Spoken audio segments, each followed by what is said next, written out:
Alors, Anissa, on est prêt, on peut commencer la présentation. Parfait, merci François. Bonjour tout le monde, je vous souhaite la bienvenue à notre séance d'information d'aujourd'hui en cybersécurité et en réseautique. On va commencer par voir l'ordre du jour, qui est un aperçu du collège CDI, puis on va voir une présentation du programme en spécialiste en cybersécurité avec notre prof Ali. Puis il y aura aussi une petite séance de questions que vous pourrez lui poser. Ensuite, on va passer à la présentation du programme de gestion de réseau également avec notre prof Rana. Puis il y aura aussi une séance des questions que vous pourriez poser. On va aussi avoir un petit moment pour voir pourquoi retourner aux études maintenant. Puis vers la fin, il y aura des salles de répartition comme pour parler plus du côté admissibilité au programme avec nos conseillers. Donc, il y aura des salles de répartition. Qui sommes-nous? Nous sommes un collège privé qui exerce depuis plus de 50 ans d'existence. On a 22 campus d'un océan à l'autre, dont 4 au Québec. Donc, nous avons le campus de Laval, Longueuil, Montréal et Pointe-Claire. Aussi, un éventail de programmes menant à l'AEC ou à un DEP. Donc, l'AEC est une attestation d'études collégiales. Le DEP est par contre un diplôme d'études professionnelles et qui comprend assistant dentaire, assistance à la personne en établissement et à domicile, ainsi que santé et assistance et soins infirmiers. Fait que là, je vais passer la parole à notre prof Ali Bouchrab, qui est prof en spécialiste en cybersécurité. Merci Anissa. Bonjour à tous. Je m'appelle Ali Boucharab, enseignant en cybersécurité au collège CDI.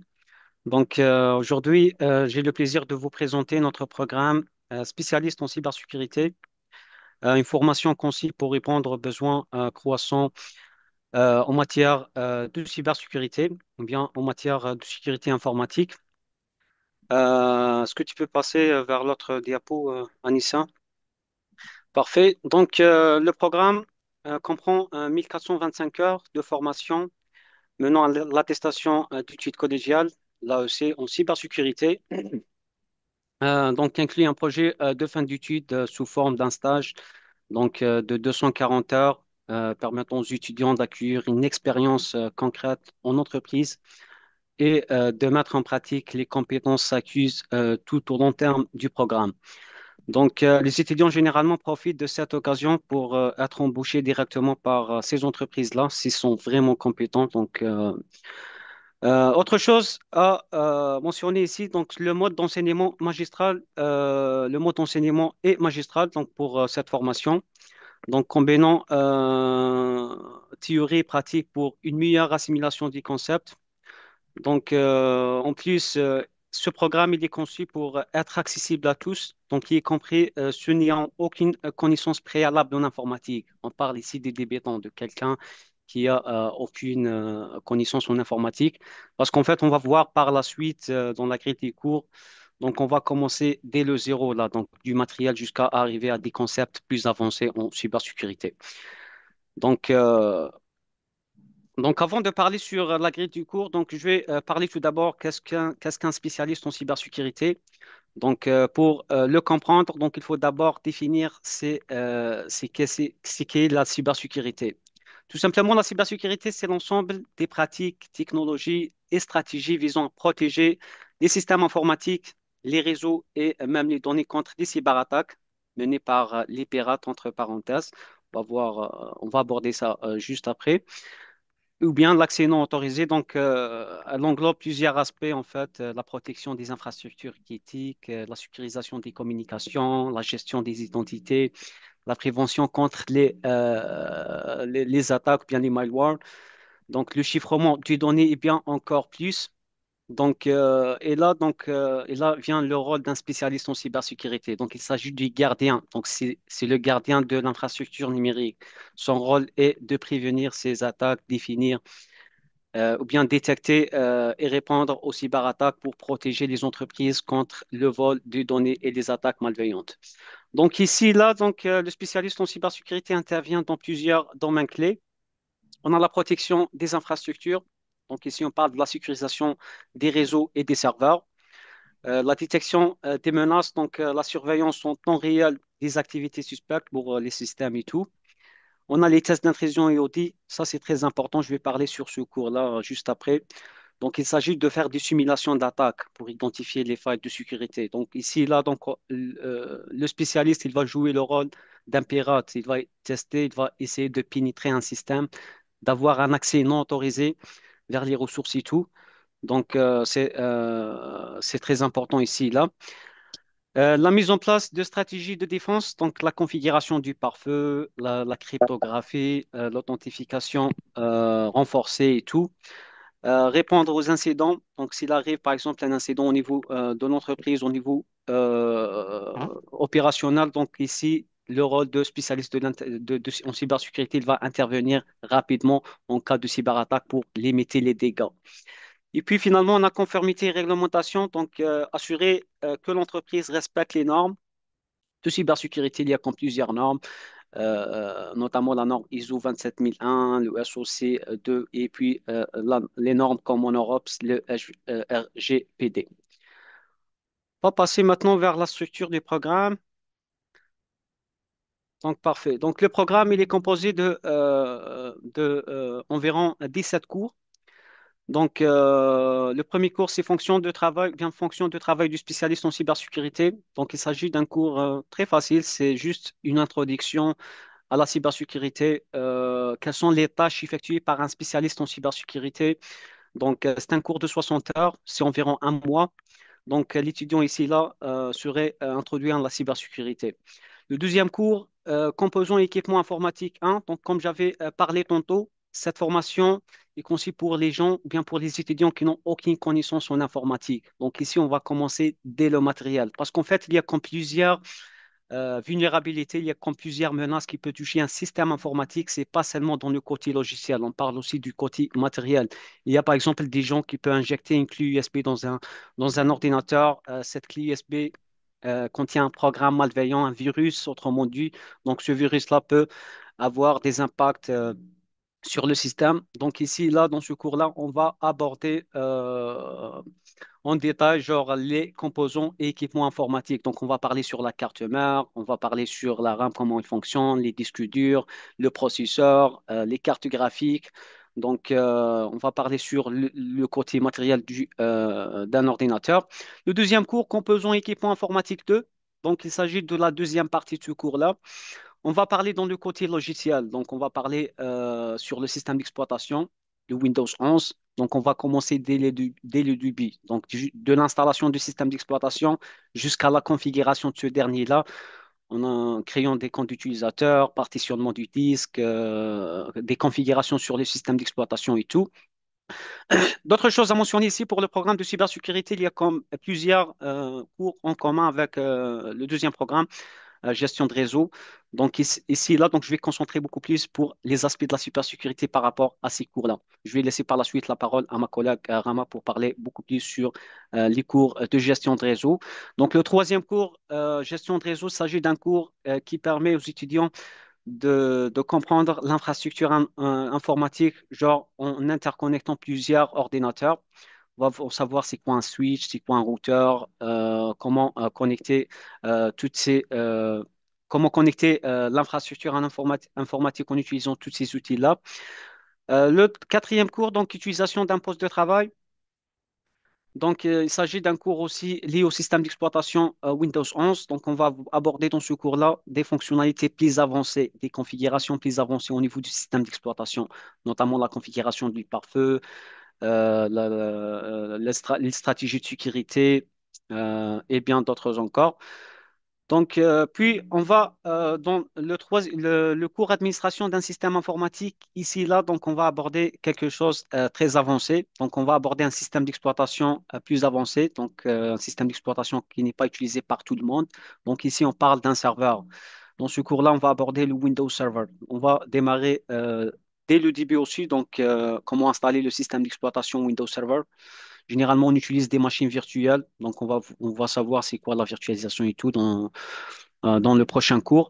Donc, il s'agit de l'installation de Windows Server sur une machine virtuelle. Comment configurer le Windows Server? Le Windows Server, c'est tout simplement, c'est un programme, c'est un système d'exploitation, pardon, qui permet de gérer un parc informatique au complet là. Au niveau des entreprises, il y a comme des dizaines, il y a des entreprises qui a comme des centaines d'ordinateurs. Comment gérer tous ces ordinateurs-là? Donc, il y a un système d'exploitation spécifique pour gérer ces ordinateurs-là. Donc, il y a le Windows Server, il y a aussi d'autres systèmes d'exploitation Linux et tout. Mais le système d'exploitation le plus utilisé par les entreprises, c'est le Windows Server. Donc, on va aborder genre du zéro jusqu'à avoir des configurations plus avancées dans ce système d'exploitation. Le prochain cours, il s'agit d'un cours de 75 heures aussi. Les cours de 75 heures, en fait, ce sont des cours environ de un mois, une semaine, 2 semaines environ. Donc, le prochain cours, planification et conception d'une infrastructure réseau. Donc, c'est la suite de ce cours-là. Donc, on va rester toujours sur le Windows Server, mais on va aborder d'autres fonctionnalités plus avancées, comme la configuration d'un serveur DHCP, configuration d'un serveur de fichiers, la création des comptes des utilisateurs, implémenter des restrictions pour ces comptes des utilisateurs pour ne pas avoir le pouvoir total sur leur ordinateur. C'est ça ce qu'ils font les entreprises en fait. Le prochain cours, gestion des ressources système, c'est d'utiliser le langage de scripting. Ici, là, on va faire une petite introduction à la programmation. On va voir le langage PowerShell. Donc, on va gérer un système informatique en utilisant seulement des commandes. On ne va pas utiliser en fait l'interface graphique. Donc, on va oublier l'interface graphique. On va voir comment gérer un système informatique au complet en utilisant seulement des commandes sur le PowerShell. Le prochain cours, interconnexion sécuritaire des systèmes informatiques. Donc, il s'agit d'un cours. On va aborder un autre outil, c'est le SharePoint.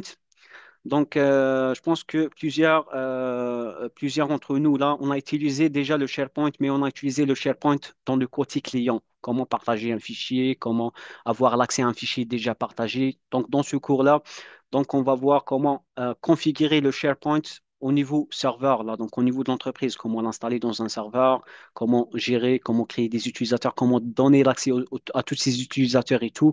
Donc, on va voir, genre, vous acquis des compétences très avancées en mode en termes de SharePoint. Donc, le prochain cours, mise en œuvre de la sécurité réseau. Donc, ici, on va parler sur la virtualisation. Comme j'avais parlé tantôt là, pour ne pas voir bien ça au niveau d'entreprise, ça se peut qu'on aura une seule machine. Cette machine contient comme plusieurs systèmes d'exploitation installés l'un à côté de l'autre. Donc, c'est ça le principe de virtualisation. Au lieu d'avoir une machine physique, on peut avoir tout simplement une machine virtuelle installée sur notre système d'exploitation. Par exemple, moi, j'utilise le système d'exploitation Windows.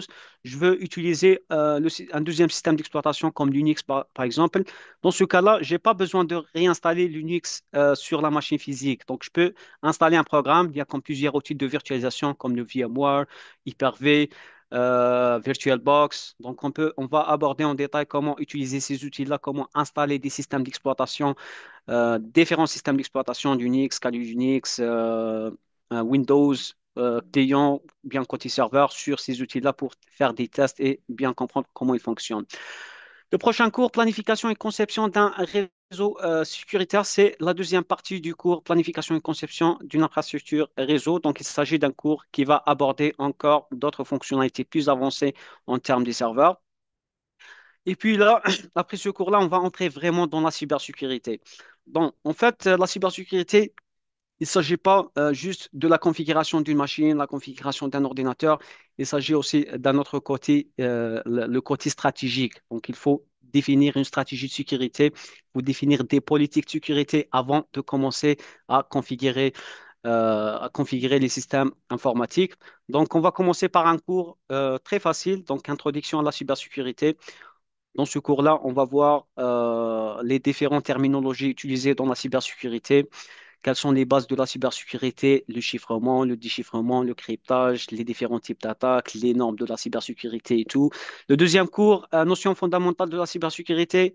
Dans ce cours-là, on va aborder les différents protocoles de sécurité, les différents protocoles de chiffrement d'informations pour l'information qui ne soit pas claire sur le réseau. Parce que ça se peut être quelqu'un malveillant qui peut capturer nos paquets, qui peuvent capturer les données transmises au sein d'un réseau. Donc, comment sécuriser ces informations-là? Donc, on va aborder les protocoles de base, même les protocoles avancés pour à implémenter pour sécuriser ces informations-là. Le prochain cours, c'est le test d'intrusion. Moi, je considère ce cours comme le cours le plus important dans cette formation. En fait, c'est un cours où les spécialistes en cybersécurité ils vont jouer le rôle d'un pirate. Donc ici et là, donc nous-mêmes, comme des spécialistes en cybersécurité, on va essayer ou bien on va tester bien comment pénétrer un système informatique. On va faire des vrais scénarios d'attaque dans ce cours-là. On va pénétrer plusieurs systèmes. Dans ce cours-là, on va utiliser un système d'exploitation spécialisé pour ces types de tests d'intrusion, le Kali Linux. Donc, c'est un système d'exploitation open source, donc c'est gratuit. Il contient plusieurs outils de pénétrage, plusieurs outils de piratage, mais on parle toujours dans le cadre légal, donc c'est pas illégal. Donc, un spécialiste en cybersécurité, ils doivent savoir quelles sont les différentes techniques de piratage pour s'en protéger. Comment, genre, empêcher quelqu'un de me pirater. Donc, il faut savoir c'est quoi la technique qui a utilisée pour pirater, tout simplement. Donc, dans le prochain cours cyberattaque et cyberdéfense, donc, on va aborder dans ce cours-là plusieurs autres scénarios de cyberattaque, plusieurs autres scénarios de cyberdéfense. Donc, les attaques menées par les pirates. Et on a comme le dernier cours magistral, c'est audit interne et conformité. Donc, dans ce cours-là, on va voir comment auditer un système informatique, comment voir quelles sont les différentes vulnérabilités liées à un système informatique pour améliorer la sécurité. On va aborder dans ce cours-là aussi plusieurs outils qui vont nous aider à auditer ces systèmes et tout. Et à la fin, l'étudiant, c'est le projet de fin d'études qu'il s'agit d'un stage au sein d'une organisation pour mettre en place les différentes compétences acquises pendant la formation. Et là, généralement, la plupart des étudiants vont commencer leur carrière à partir de leur stage, s'ils sont vraiment acquis les différentes notions abordées pendant ce programme et tout. Une fois terminé avec ce stage-là, donc je vais parler sur les types de postes accessibles par cette formation. Donc, une fois que vous terminez, vous pouvez travailler comme des analystes en cybersécurité pour la surveille et analyse des menaces. Vous pouvez travailler également comme des spécialistes en sécurité réseau, auditeurs en sécurité informatique, où vous pouvez auditer des systèmes pour voir quelles sont les vulnérabilités et tout. Vous pouvez travailler comme des consultants en cybersécurité, des spécialistes en gestion d'identité et accès, des techniciens en réponse aux incidents et finalement des testeurs d'intrusion, bien des pentesters. Donc, vous implémentez vous-même des scénarios d'attaque sur des infrastructures informatiques pour voir s'ils sont bien sécurisés ou pas. Donc, c'est tout pour moi. S'il y a des questions, donc, Merci. Merci beaucoup, Ali. Merci pour la présentation. Donc, si nos participants ont des questions, vous pouvez poser la question en levant la main. Il y a déjà eu beaucoup de questions sur le clavardage. Je pense que j'ai répondu à la plupart des personnes, mais si vous avez des questions, vous pouvez y aller. Moi, j'ai une question pour toi, Ali. Euh, à ton avis, c'est quoi l'aspect de la formation que les étudiants préfèrent en cybersécurité? bon, en fait, d'après mon expérience là au collège CDI, les étudiants aiment beaucoup le côté pratique là. La plupart de mes étudiants me disent, oh, nous, on n'aime pas la théorie et tout. En fait, la cybersécurité, on peut dire, c'est à 70% pratique. Mais il y a une partie, comme j'avais expliqué tantôt là, donc il y a une stratégie, il y a des politiques de sécurité à implémenter. Donc il y a une partie théorique là, mais la plupart c'est de la pratique là. Donc, les étudiants aiment vraiment là, genre, d'utiliser des nouveaux outils là, de tester, de pénétrer des systèmes, d'avoir un accès, un autorisé à un système. Donc, tout ça, les étudiants, ben, en fait, ils trouvent ça vraiment intéressant pour eux, même pour s'en protéger, pour plusieurs raisons, en fait. Donc, c'est ça l'avantage de de cette formation-là. Donc, qu'elle est axée vraiment beaucoup plus sur la pratique. Monsieur, j'ai une question. Oui, Oui. allez-y. Oui. Moi, je suis à nouveau arrivant. J'ai 4 mois ici. Je viens de la Tunisie. Je suis universitaire. J'ai un diplôme en commerce international. Et j'aimerais bien faire une reconversion de carrière dans la cybersécurité. Bon, je n'ai pas une grande idée sur tout ce qui est, tout ce qui est outils informatiques et tout. Est-ce que ce programme, ça peut aller avec des débutants? En Voilà, fait, comme j'avais parlé au début, là, donc on va commencer dès le matériel. On va savoir c'est quoi une carte mère, c'est quoi une RAM, c'est quoi un processeur, c'est quoi un disque dur, c'est quoi une carte réseau, c'est quoi une carte graphique, ainsi de suite. Donc, on va commencer vraiment là pour quelqu'un qui n'a aucune connaissance en informatique là. Donc, Et ça va réussir, ça, après. ouais, ben moi, en fait, je vois ici les résultats. Voilà, J'ai j'aimerais quelques, parler des résultats que vous avez avant. exactement, j'ai quelques étudiants là. Je suis très fier de voir cette qualité d'étudiants là. Ils ont eu aucune connaissance en informatique là. Ils ne savent même pas comment, comment utiliser un ordinateur là. Ils sont devenus aujourd'hui là vraiment Très bien. des Et, professionnels. autre question. Euh, dans le marché du travail, le taux d'employabilité, c'est Ok, combien? je vais mentionner une chose très importante ici, là, pour le marché du travail. Donc, pendant cette formation, genre, on va aborder plusieurs notions. Des notions liées au système d'exploitation, des notions liées au réseau, puis des notions liées à la cybersécurité. Donc, ici, là, si l'étudiant, là, bien, une fois que vous terminez votre formation, si vous ne travaillez pas vraiment dans la cybersécurité, donc vous avez le choix de travailler soit dans l'administration système, soit dans l'administration réseau. Donc, vous avez le choix de travailler dans plusieurs domaines, notamment la cybersécurité, bien sûr. Donc, les étudiants vont avoir comme des compétences en gestion de réseau, en administration système, en cybersécurité également. Donc, vous aurez comme plein d'opportunités là que vous pouvez utiliser avec cette formation-là. Autre chose. Merci pour toutes ces informations. Est-ce que, bon, je pense, je vois est-ce que c'est vous qui va me répondre sur cette question ou non, mais je parle du bourse. Il y a une bourse pour ce programme. Ben, en fait, je ne peux pas te répondre pour cette Voilà, question. Les voilà, conseillers vont vous répondre. Ouais. voilà. Oui. Et À la fin de la présentation, monsieur, on a des salles de répartition et vous allez pouvoir poser cette question-là. Nos conseillers sont plus en mesure. d'accord, Parfait. d'accord. Ali, pour Je- poursuivre Bonsoir. la question de monsieur là, concernant les perspectives d'emploi, il y a un participant qui veut savoir quelles sont les perspectives d'emploi pour ce programme-là, compte tenu que c'est une AEC, une attestation d'études collégiales. Alors, quel genre d'emploi on peut obtenir une fois qu'on a terminé cette formation-là? Bah, en fait, vous pouvez travailler comme plusieurs postes, notamment les postes, comme j'avais parlé tantôt là, des postes liés à la cybersécurité. Vous pouvez travailler comme analyste en cybersécurité, auditeur, analyste en cybersécurité. Il s'agit de la surveille et l'analyse des menaces, mettre en place des mesures de protection. Vous pouvez travailler également comme des spécialistes en sécurité réseau. Il s'agit d'un poste pour sécuriser les réseaux d'entreprise et la configuration des pare-feux et tout.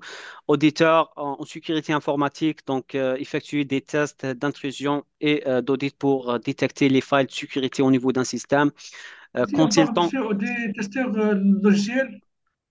non, c'est pas testeur logiciel, c'est Ah, un testeur de sécurité. C'est pas un testeur de logiciel. Le testeur de logiciel, c'est d'autres choses. On parle de la programmation ici.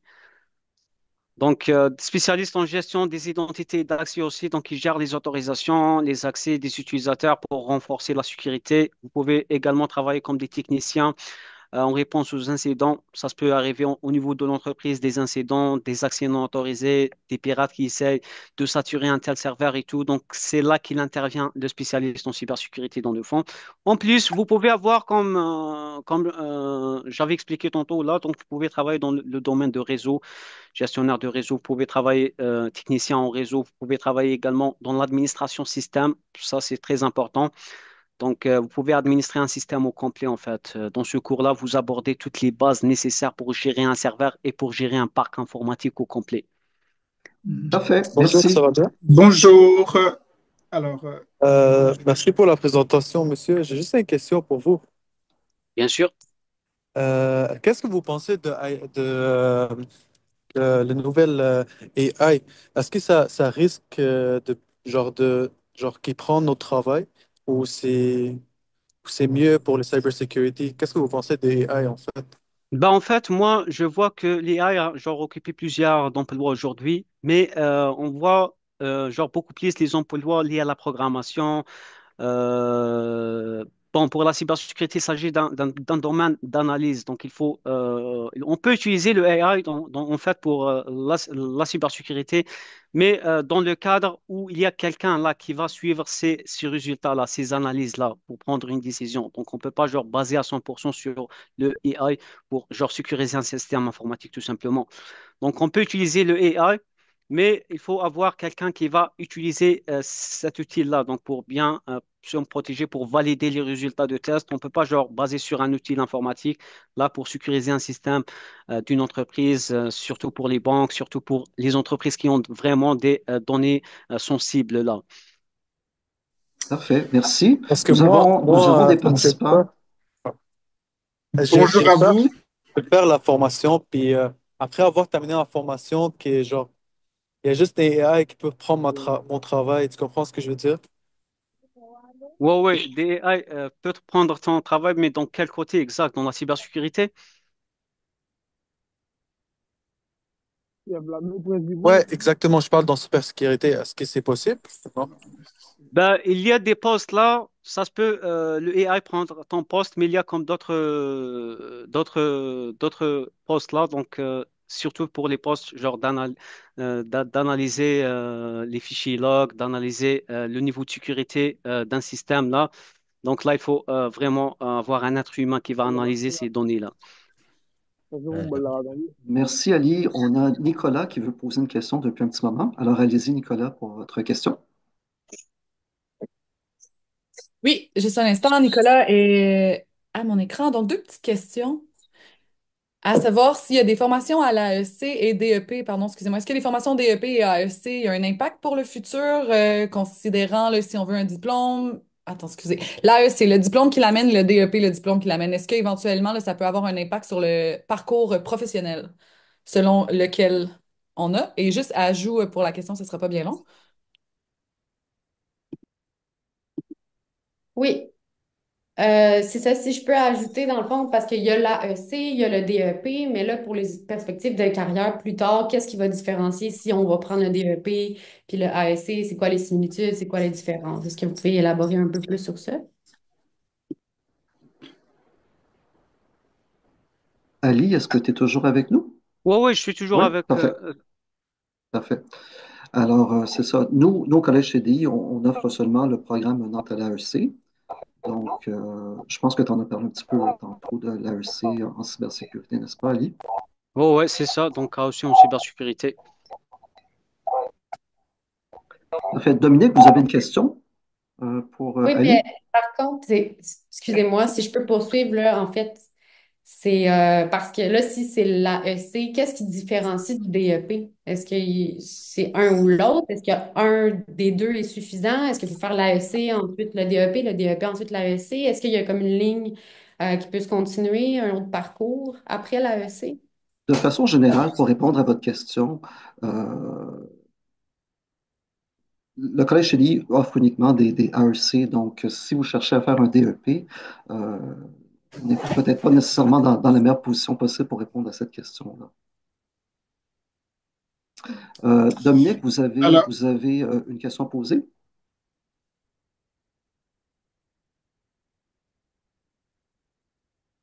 je crois que le micro de Dominique, il est fermé là. Ouais, j'entends rien, moi.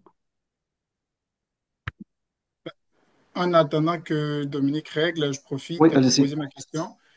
Alors, en fait, moi, déjà merci Ali pour sa présentation. Je souhaiterais savoir, pour quelqu'un qui fait AEC en cybersécurité, c'est vrai qu'on sera sur de la pratique, mais qu'est-ce que, moi, c'est quoi la valeur ajoutée par rapport à quelqu'un qui fait un cycle universitaire ou on va dire cégep après master d'informatique? Je dis, qu'est-ce que j'ai de différent par rapport à lui? Est-ce que quand je pars demain en entreprise, il sera mon patron, permettez-moi l'expression, et que moi je serai dans son équipe? Ou est-ce qu'on a le même niveau de formation? Est-ce qu'on part sur les mêmes compétences, je veux dire? Je peux te répondre pour cette question, Paul. C'est une très bonne question. Bah, en fait, la différence entre un baccalauréat puis un AEC, moi j'étais en fait un étudiant en maîtrise en cybersécurité. Donc, si on parle d'un baccalauréat, donc on ne parle pas d'un maîtrise, on parle d'un baccalauréat. Au niveau de la formation de la baccalauréat, il y a comme plusieurs cours qui ne sont pas liés à la cybersécurité. Vous trouvez comme des cours de mathématiques, je sais pas, vous trouvez des cours de chimie, par exemple, vous trouvez des cours de statistiques, des cours qui ne sont pas liés vraiment à la cybersécurité d'une façon directe. Par contre, au niveau de l'AEC, on concentre seulement sur les cours liés à la cybersécurité. Donc, on ne va pas genre aller pour avoir des cours des mathématiques, de philo, quelque chose comme ça. Donc, on va baser seulement sur les cours liés à la cybersécurité. Bien sûr, pour comprendre la cybersécurité, il faut comprendre le fonctionnement d'un système d'exploitation, le fonctionnement des serveurs, le fonctionnement des réseaux pour comprendre comment sécuriser ces infrastructures-là.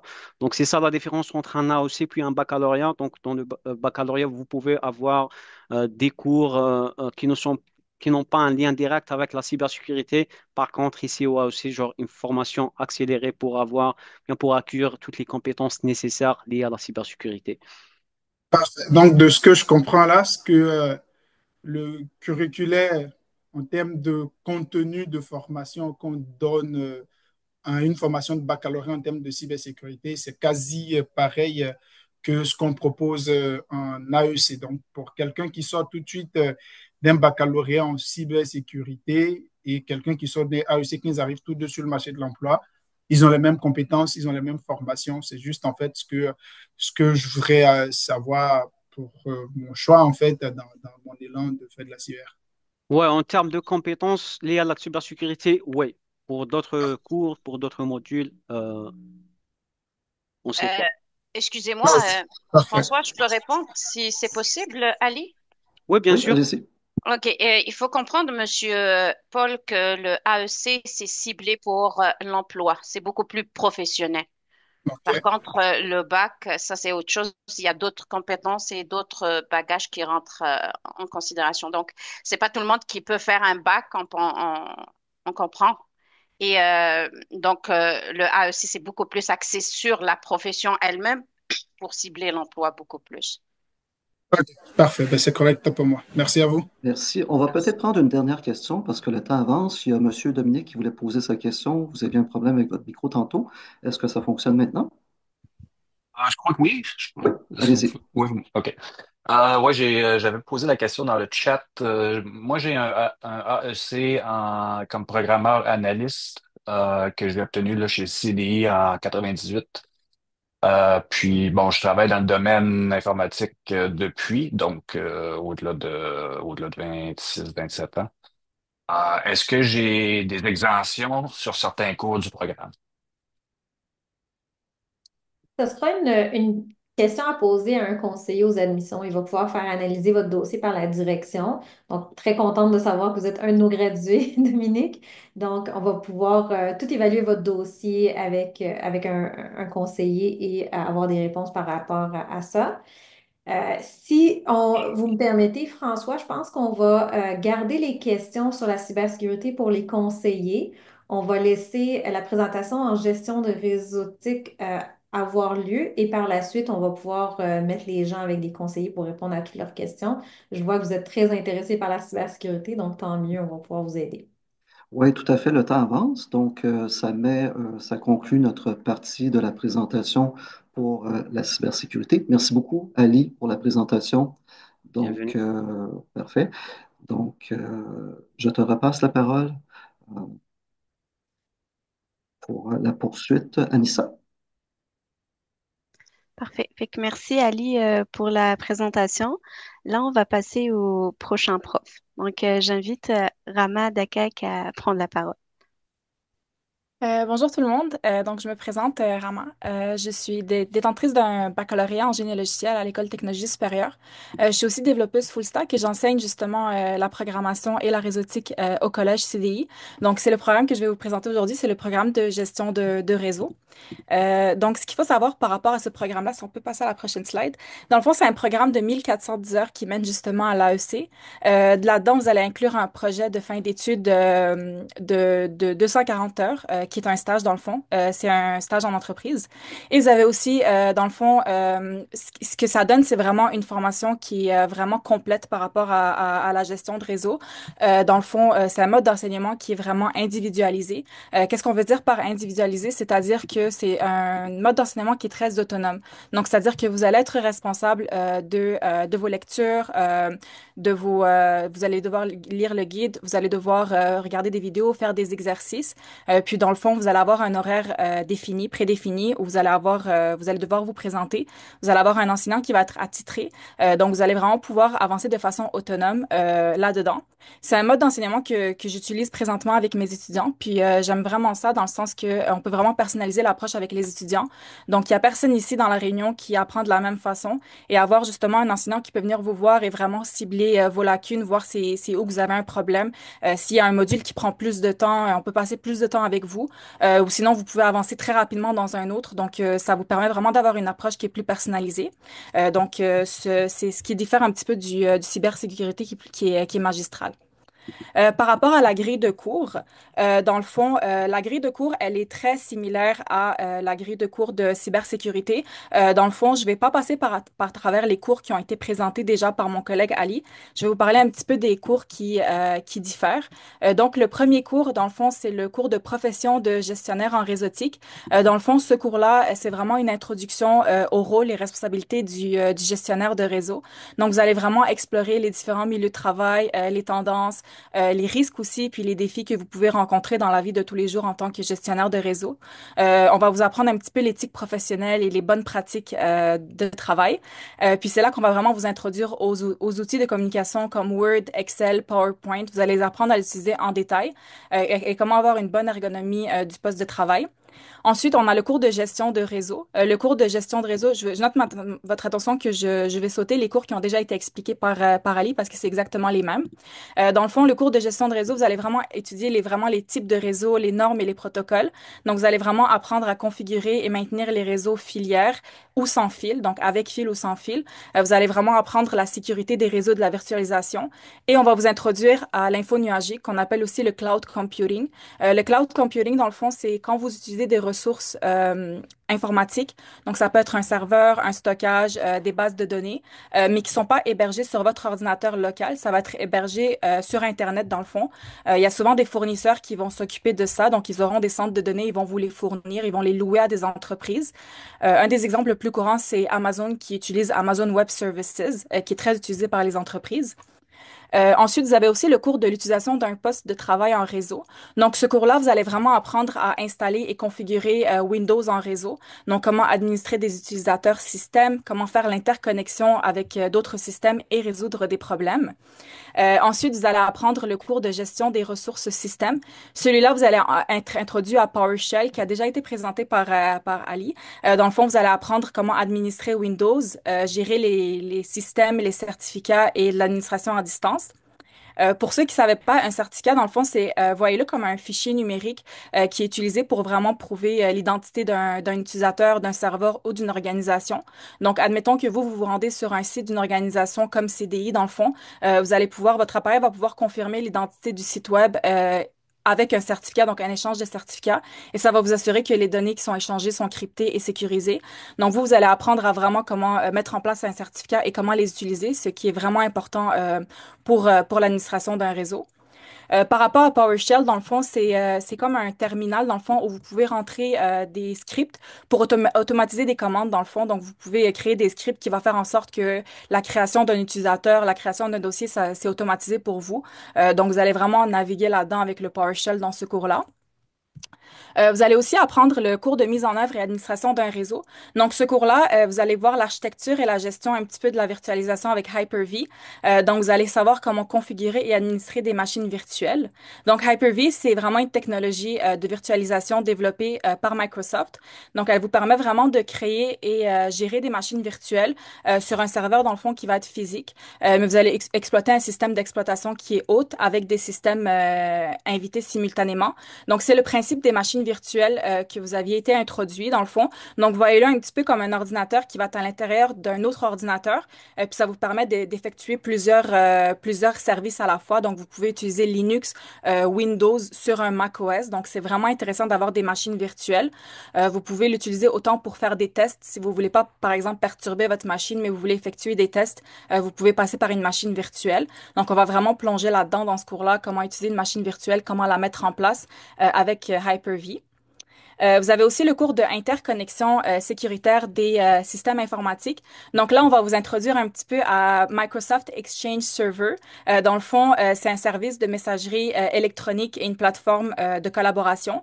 Dans le fond, c'est vraiment utilisé pour la gestion des emails, mais ça offre aussi des gestions de calendrier, des tâches et de la collaboration en entreprise. Dans le fond, pour Microsoft Exchange Server, voyez-le un petit peu comme si que Outlook, c'était vraiment ce que vous utilisez en tant qu'utilisateur. Puis ce qui se passe en arrière, c'est Exchange Server. Donc, c'est elle qui va gérer les données en arrière-plan. Donc, vous allez vraiment apprendre comment utiliser Microsoft Exchange Server, comment le configurer, comme une entreprise l'aurait configuré dans le fond pour offrir Outlook à ses employés, dans le fond. Ensuite, on a aussi le cours de planification et conception d'un réseau sécuritaire. Donc, vous allez apprendre un petit peu ce que mon collègue disait, vous allez apprendre à déployer et administrer SharePoint. Vous l'avez peut-être sûrement utilisé pour, par exemple, vous voulez accéder à un document, vous voulez partager un document, gérer du contenu. Il y a beaucoup d'entreprises qui l'utilisent pour donner, par exemple, accès à un certain document à tous les employés de l'entreprise. Mais ça, c'est vraiment important de savoir comment les déployer parce que des fois, tu as un document que tu ne veux pas nécessairement partager avec tous les membres de l'entreprise, mais seulement à un certain nombre restreint, par exemple l'équipe administrative. Donc, c'est important, vu que c'est des données sensibles, de bien savoir comment le configurer pour faire en sorte que justement la sécurité de tes données soit seulement accessible à soit seulement tes employés ou un groupe encore plus restreint de tes employés. Donc, vous allez vraiment plonger là-dedans dans ce cours-là. Ensuite, vous avez le projet d'intégration. Donc, le projet d'intégration, c'est vraiment quelque chose que moi, personnellement, j'aime beaucoup parce que vous avez l'occasion de mettre en pratique tout ce que vous avez appris. Puis, vous avez un enseignant qui vous donne vraiment une rétroaction, qui vous dit où est-ce que ça n'a pas fonctionné, qu'est-ce que vous pouvez améliorer. Puis, c'est très personnalisé, c'est-à-dire que vous avez des instructions, mais j'ai souvent des étudiants qui me demandent s'ils peuvent faire certaines modifications parce qu'ils veulent faire une façon ou une autre. Donc, ça vous permet vraiment de personnaliser puis de mettre en œuvre tout ce que vous avez appris. Puis, vous avez une rétroaction directe avec votre enseignant. Donc, souvent, moi, je vais prendre du temps avec un étudiant. On va revenir sur son projet. Je vais lui dire qu'est-ce qui marchait pas, qu'est-ce qu'il aurait pu améliorer. Parce que souvent, c'est pas parce que ça fonctionne que c'est la meilleure façon en entreprise. Donc, vous avez vraiment une rétroaction directe. Puis vous avez le projet de fin d'études qui va être un stage. Le stage aussi, c'est très, très important. Moi, j'ai effectué 3 stages en entreprise, puis c'est très valorisant parce que vous avez vraiment accès à comment une entreprise fonctionne. Donc, vous avez non seulement vous mettez votre pied dans une entreprise, donc vous faites un réseau professionnel qui va durer pour, comme mon collègue Ali disait, si vous travaillez bien, c'est souvent des gens qui vont vous offrir un poste à temps plein. Puis, en plus, vous voyez un petit peu comment ça fonctionne en entreprise, parce que ce que vous apprenez à l'école, des fois, il y a certaines entreprises qui fonctionnent différemment. Donc, le voir un petit peu en action, c'est super intéressant. Maintenant, je vais vous parler un petit peu des compétences que vous allez apprendre dans le cadre de ce cours, dans le cadre de ce programme. Donc, premièrement, vous allez vraiment apprendre comment, si on peut passer, je pense que c'était en avant, les 2 diapos d'en avant. Je sais pas pourquoi il est juste à côté. Oui, parfait. Donc, dans les compétences que vous allez apprendre, premièrement, bien sûr, vous allez apprendre à concevoir les réseaux locaux, donc on appelle ça les LAN, et les réseaux étendus, donc les WAN, et leur interconnexion. Donc, vous allez savoir comment les planifier, les concevoir et vraiment gérer une infrastructure réseau. Vous allez apprendre comment sécuriser des systèmes et des réseaux. Donc, là, c'est là que j'aimerais faire une petite nuance par rapport à la cybersécurité. Ils sont très, très interconnectés de la façon dont vous voyez parce que vous avez vraiment des cours qui sont très similaires. La réalité de la chose, c'est que c'est impossible de comprendre la cybersécurité sans comprendre la réseautique. La réseautique, c'est comment mettre en place, gérer et entretenir des réseaux informatiques. Donc, comment configurer des équipements, gérer des serveurs. Puis la cybersécurité, c'est un petit peu plus le côté analyse, donc la stratégie pour protéger ces serveurs-là. Mais tu peux pas vraiment comprendre comment protéger un serveur si tu sais pas comment le mettre en œuvre. Donc, tu peux pas vraiment détecter les menaces, les failles sans vraiment comprendre comment ils fonctionnent. Donc, voyez-le comme vraiment comme ça, comme la réseautique, c'est vraiment la mise en place, alors qu'il y a la cybersécurité, c'est plus le côté analyse en arrière. Ça inclut aussi sensibiliser les employés à la cybersécurité, donc pas accepter n'importe quel courriel de phishing ou quoi que ce soit. Vous allez aussi apprendre comment administrer les systèmes informatiques, donc Windows Server, Linux, comment gérer les systèmes d'exploitation, gérer des utilisateurs et des groupes, faire en sorte qu'un certain groupe a accès à certains côtés de l'ordinateur alors qu'un autre groupe peut avoir accès à d'autres documents. Donc, vous allez vraiment maîtriser PowerShell à la fin du programme et comment automatiser des tâches administratives. Vous allez aussi voir le cloud computing. Donc, c'est ce que je vous disais par rapport à héberger des bases de données, des serveurs sur Internet au lieu de les garder sur une machine locale, que ce soit pour avoir plus d'espace ou plus de capacité des fois, parce que souvent, ce que vous offre Amazon Web Services est beaucoup plus performant que ce que votre ordinateur vous offrait. Donc, vous allez vraiment comprendre ça dans le cadre de ce programme-là. Et ensuite, vous allez apprendre à gérer les infrastructures et services de réseau. Donc, vous allez être capable de configurer DHCP, gérer le routage, les protocoles IPv4 et IPv6. Vous allez vraiment bien comprendre les systèmes de messagerie comme Microsoft Server, Exchange Server que je vous parlais tantôt. Par rapport aux perspectives d'emploi, dans le fond, sachez qu'il y en a vraiment beaucoup. Donc, ce que vous devez comprendre, c'est que chaque entreprise qui a un réseau, c'est-à-dire n'importe quelle entreprise, que ce soit dans des banques, que ce soit dans des entreprises publiques, le domaine de la santé, que ce soit vraiment dans des domaines dans le cloud, par exemple directement avec Amazon Web Services qui offre ce service-là, ou encore en consultance. Dans le fond, avec les cyber menaces qui augmentent de plus en plus, on l'a vu déjà dans les médias, il y a quand même beaucoup d'entreprises qui sont avec ces problèmes-là. Mais c'est là que vient la demande et c'est là que intervient votre rôle. Donc, il y a beaucoup de secteurs d'emploi qui s'offrent à vous. Tout dépend de ce que vous allez aimer. Et c'est ça que c'est important d'avoir un stage parce que vous allez pouvoir savoir si vous aimez ce domaine-là en particulier ou non. Dans le fond, vous pouvez autant être administrateur de réseau, donc vraiment gérer et maintenir les infrastructures réseau d'une entreprise, vous assurer de son bon fonctionnement, ou vous pouvez être vraiment le spécialiste en sécurité des réseaux, donc vous allez pouvoir protéger les systèmes, sécuriser les réseaux informatiques, être en mesure d'identifier les vulnérabilités. Ensuite, vous allez pouvoir être consultant aussi en réseautique. Quand vous êtes consultant, dans le fond, c'est que vous pouvez travailler avec plusieurs entreprises à la fois et leur offrir vos services en tant qu'expert indépendant. Donc, vous pouvez voir un petit peu leur système et les aider à voir où est-ce que vous pouvez implémenter et gérer leur réseau informatique. Ça inclut la gestion de projet ou l'optimisation des performances. Et vous avez également le technicien de support informatique. Donc, dans n'importe quelle entreprise, que ce soit dans des écoles, que ce soit dans le secteur de la santé, on a tous besoin d'un technicien en support informatique qui peut gérer s'il y a des problèmes de réseau. Donc, c'est encore un domaine qui s'offre à vous également. J'avais vu par rapport aux certifications, il y avait quelqu'un en plus qui l'avait mentionné comme question, puis je trouvais ça très pertinent dans le fond. Vous pouvez toujours vous spécialiser avec des certifications, par exemple les certifications CompTIA ou les certifications Amazon Web Services qui sont offertes sur le web. Ça vous permet de montrer que vous êtes plus compétent par rapport à une certaine matière, c'est-à-dire que si vous avez la certification Amazon Web Services, ça peut vous aider à montrer que vous avez une certaine compétence. C'est sûr que le AEC en tant que tel démontre votre compétence, mais si vous voulez vous spécialiser, les certifications sont également offertes sur le web, dépendamment de l'entreprise qui l'offre, comme Cisco, vous avez la Microsoft Azure ou la CompTIA. Ce programme-là vous donne vraiment la base de ce que vous avez besoin pour comprendre comment ça fonctionne. Et ensuite, vous pouvez vraiment vous spécialiser dans ce qui vous intéresse le plus. Que ce soit même la cybersécurité, vous allez avoir tout ce que vous avez besoin pour pouvoir le faire. Donc, ça conclut ma présentation d'aujourd'hui. Si jamais vous avez des questions, ça va me faire plaisir d'y répondre. Sinon, je vous remercie de m'avoir écouté. Donc, Merci beaucoup. Merci beaucoup, Rama. Merci pour la ça fait plaisir. présentation.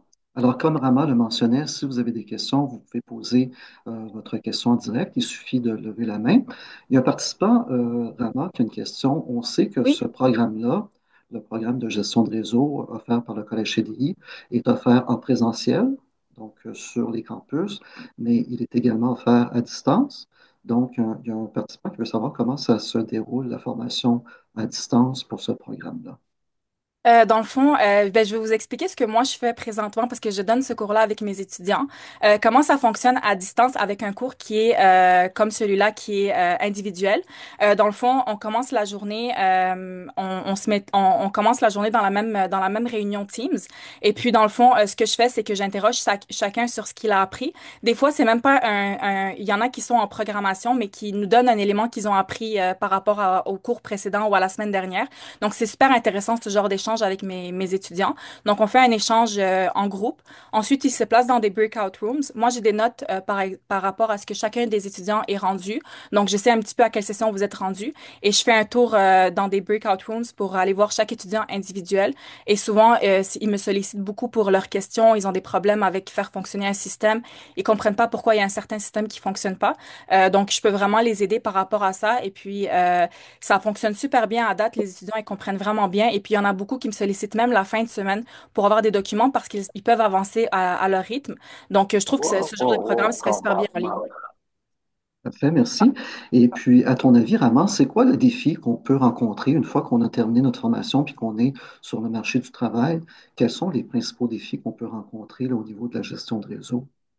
Ben, dans le fond, la principale défi que je dirais, ça serait dans le fond que ce programme-là vous donne tout ce que vous avez besoin pour gérer de façon vaste un réseau. Par contre, chacun des systèmes d'exploitation est différent. Chacun comme on l'a vu, je vous avais parlé des certifications avec Cisco, avec Amazon Web Services. Ça aussi, c'est quelque chose qui est différent, qu'on ne rentre pas nécessairement en détail. Donc, si vous, ça vous intéresse, par exemple, d'être un spécialiste pour Cisco, c'est sûr qu'une certification à ce moment-là va être pas nécessairement nécessaire parce que ce programme-là peut déjà démontrer vos compétences, mais c'est quelque chose qui serait intéressant. Fait que je dirais que le principal défi, ça serait premièrement de trouver qu'est-ce que vous aimez parce que des fois, on le sait pas. On sait pas si on veut aller au privé, on veut aller au public, on veut aller dans le secteur en consultation. Donc, c'est premièrement de trouver qu'est-ce qui vous intéresse le plus et ensuite, ça serait vraiment vous spécialiser si vous voulez le faire dans le fond. Parfait, merci. Puis une dernière question pour toi, Raman. Oui. Qu'est-ce qui t'a motivé à choisir la gestion de réseau, toi, de ton côté, quand tu as fait ton choix de carrière? Ben dans le fond, moi, j'avais commencé à apprendre la cybersécurité. C'était quelque chose qui m'intéressait beaucoup. Mais comme j'expliquais, c'est pour ça que je voulais mettre un point là-dessus par rapport à la cybersécurité. C'était impossible de la comprendre, de pouvoir.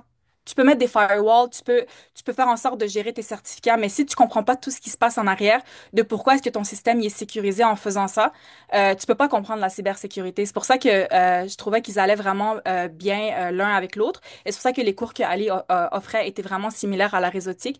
Je trouve que c'est la base de n'importe quel système de vraiment comprendre qu'est-ce qui se passe à l'intérieur. Puis quand j'ai vraiment commencé à me spécialiser en réseautique, c'est là que j'ai vraiment mieux compris ce que je faisais des tâches de tous les jours en cybersécurité. J'ai commencé à mieux les comprendre profondément dans le fond. Parfait. Ben, merci beaucoup, Raman, pour la Et ça fait présentation. plaisir. Puis merci beaucoup, Ali, également. Anissa, je te repasse la parole. Parfait. Merci beaucoup, Rama, pour ta présentation. J'espère que tout le monde a bien compris. Puis si vous avez des questions, comme on vous a dit tantôt, vous pouvez les poser dans les salles de répartition. Fait que là, on va passer le pourquoi choisir le collège CDI. En fait, nous sommes un collège qui ont axé sur des cours les cours qui sont axés sur la pratique, pardon. Puis nous offrons aussi des formations qui s'offrent à distance et également en présentiel. Donc, vous avez le choix, c'est selon vos préférences, puis selon aussi le programme que vous choisissez. Nous avons aussi une équipe de stage qui vous accompagne tout au long de votre programme vers la fin. Fait qu'on va vous aider à vous trouver des stages au milieu de travail. Puis on a aussi des enseignants, comme vous le voyez, chevronnés, qui essaient de répondre vraiment à toutes vos questions, puis à vous aider tout au long de votre parcours scolaire. Nous avons également des classes à échelle humaine, qui veut dire comme tous nos étudiants sont là à s'entraider tout au long du parcours scolaire. Fait que c'est le moment ou jamais de reprendre vos études. En fait, le taux de chômage a reculé depuis septembre 2024 pour atteindre un 6,5 au Canada et au Québec est devenue la province présentant le plus bas taux de chômage au pays avec un 5,5. Fait que normalement, ça, c'est ce qui devrait vous motiver vraiment pour reprendre vos études ainsi que Statistique Canada reporte que le salaire horaire moyen continue d'augmenter au Québec. Le salaire moyen est à la hausse avec une augmentation de 5,1 en septembre, ce qui dépasse largement le taux d'inflation de 1% dans la province. Fait qu'en voyant tout ça, c'est supposé comme nous motiver vraiment à reprendre nos cours, puis tout en sachant que il y a du travail qui nous attend, puis qui dit travail dit également argent qui nous attend. Fait que le collège de CDI a également une équipe qui est à votre service, dont la directeur du campus, puis les conseillers aux admissions qui sont également là pour vous accompagner pour toutes vos questions depuis le début jusqu'à la fin de votre formation. Et les enseignants aussi, comme nous avons parlé tantôt, ils sont également là pour vous aider à améliorer vos connaissances et ainsi à découvrir vos compétences. Nous avons aussi le service étudiant durant vos études. Si vous avez et comme pour des lettres de fréquentation, puis pour tout ça, c'est vraiment le service étudiant qui s'en occupe. Puis aussi le service d'aide de placement qui va vous accompagner pour vos stages, puis même vers la fin de vos études pour trouver un emploi. Donc, si vous voulez vous inscrire, ben, c'est le moment, puis n'hésitez pas à le faire. Nous avons des plateformes Facebook, YouTube, Twitter, Instagram que vous pouvez nous suivre là-dessus. Sinon, comme je vous ai dit, pour les questions, nous avons des salles de répartition. Nos conseillers pourraient vous aider à répondre à toutes les questions que vous vous posez. Merci, merci Anissa. Donc, ça conclut notre présentation.